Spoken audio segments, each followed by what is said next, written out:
Hello everyone, this is Matthew Brand, and I want to talk about the subject of do not judge in the Bible. So when you have do not judge, you have two sides of a coin. So you have the one where the Bible is saying do not pass sentence on people.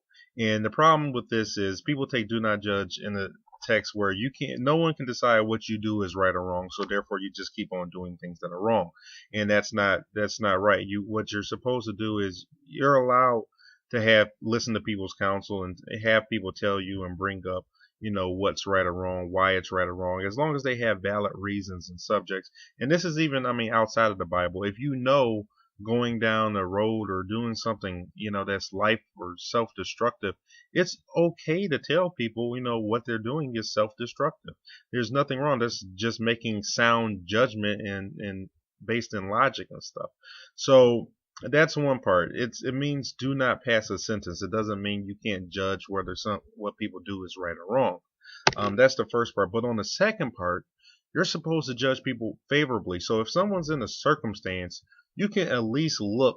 I don't want to say play devil's advocate, but yeah, maybe play devil's advocate a bit on the reason they're in the circumstance, not necessarily playing devil's advocate on being in the circumstance. For example, um, I've been friends with a lot of people over my life, and I've known a lot of people who've been severely addicted to drugs.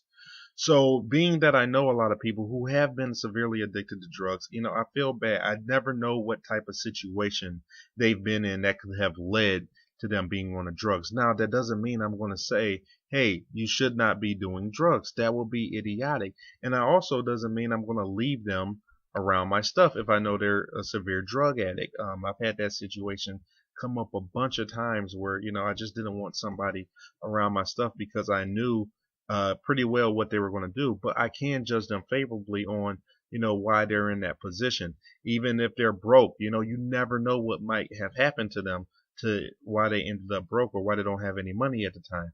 So you should judge people favorably, but you should judge. Just do not pass a sentence. There's two different types of judging. You don't have any right to pass a sentence unless you've been given the authority as a judge or as someone on a jury, as somebody who has to make life decisions based on what to be done with a person.